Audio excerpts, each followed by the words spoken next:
Welcome to Hail to the Chief. I'm Todd Peterson. I'm John Ola. Today we're going to talk about presidential assassinations. With Halloween coming up, I think it's an appropriate subject. Yes, I think so too. I think we're going to discuss today assassinations, except for the Lincoln and Kennedy assassination, because those are subject by themselves, and I think pretty much everybody knows about those assassinations. Well, and it leads to the two presidents that nobody ever usually even remembers, let alone the assassination. That would be Garfield and McKinley. Let's talk first about Andrew Jackson. It's not an assassination, but it was the first president that someone tried to attack.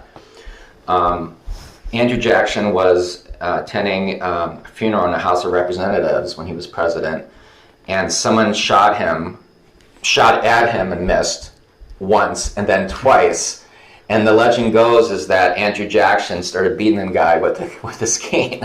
I don't know how well the legend is on that, but I could see that because he had a fiery temper. If you got on his bad side, yeah, he died with the anger still in him. Yeah, and he was even when he was young. I recall, I think a British soldier, he insulted the soldier or something, and I think the soldier cut him on the cheek with his sword. I bet the British soldier was dead after that too. Right. So James Garfield, he was the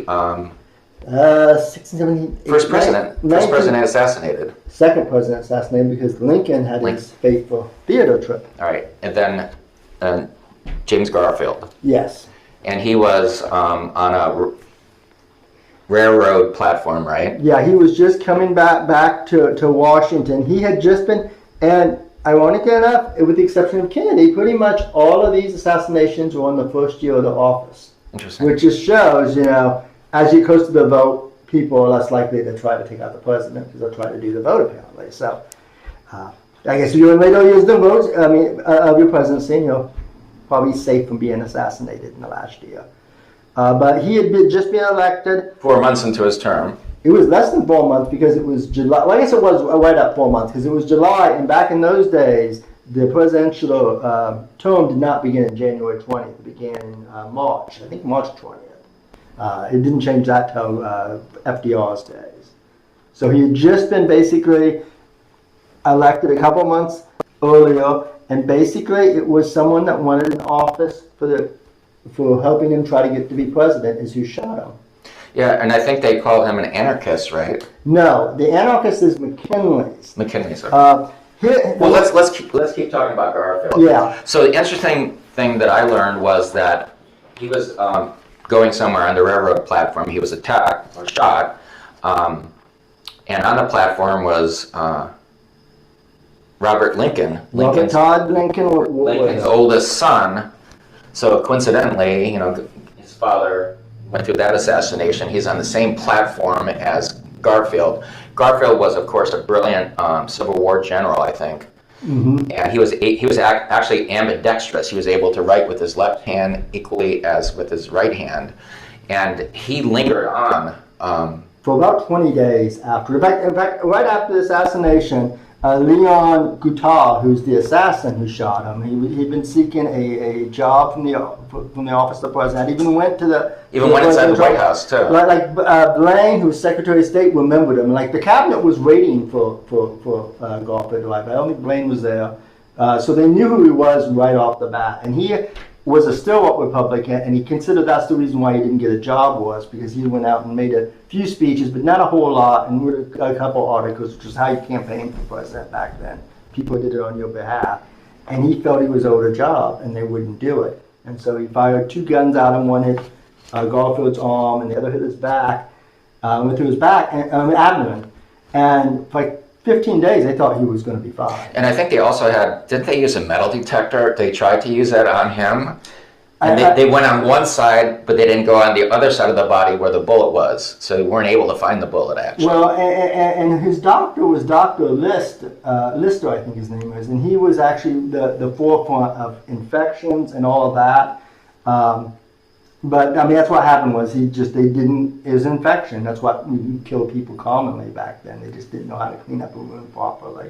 And about 20-some days later, you get a President Harrison. I actually visited his home in Mentor Hire, where I grew up in high school. Longfield, it's called, and it's a real Victorian place right off a busy street. Yeah. All right, yeah, Will McKinley. Then we have into the 19th, We jumped 20 20th years century. later.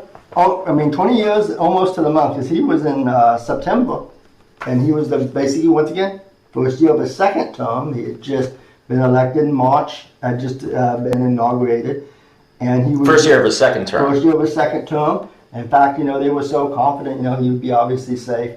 And jump back real quickly to Harris Garfield. One thing I know was he didn't have any security guards either. Right. They considered Lincoln's assassination a fluke, and so they really weren't worried about it. And the Secret Service was not involved. Garfield was basically unattended by anybody. Yeah, he just basically walked off the train and was shot.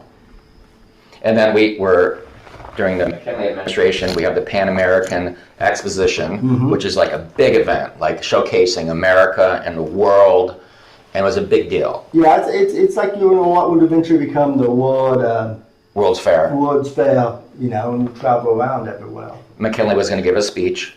He went up to Buffalo, and the person that assassinated him was Leon. I can't pronounce his last name. Nobody can. He was a Polish immigrant, though. He was a Polish immigrant that got involved with the anarchist groups at the time. And anarchy at the time was running rapid in Europe. In fact, Tsar Alexander III had been just recently in the 1880s, had been assassinated by a bomb from anarchists. And an Italian, I think some Italian royalty was assassinated too. I think so too. And then there was a bombing in Chicago earlier from an anarchist. And so he accepted all these anarchist views. And started getting into the ideology, he even talked with, I think, Emma Goldman, who was an anarchist in Chicago. And he goes to the Pan American Exposition, and 100,000 or 50 to 100,000 people were listening to McKinley give his speech. Yeah. And he's in this music room, or music pavilion.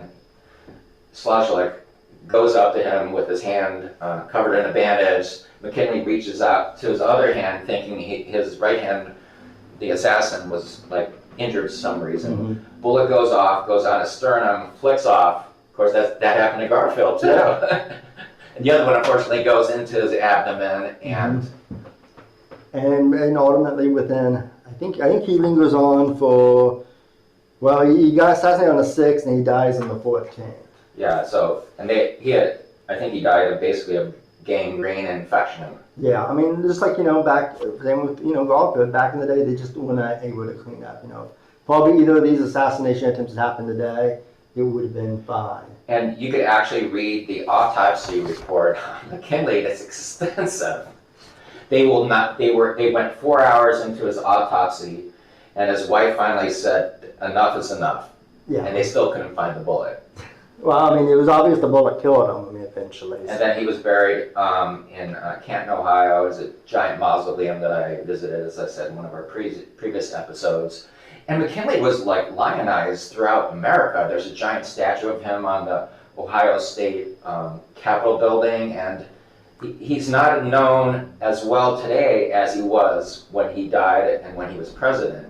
I think because he was eclipsed by Theodore Roosevelt, who succeeded him. Well, he was eclipsed by Theodore Roosevelt, and I think if he hadn't been assassinated, you have to wonder.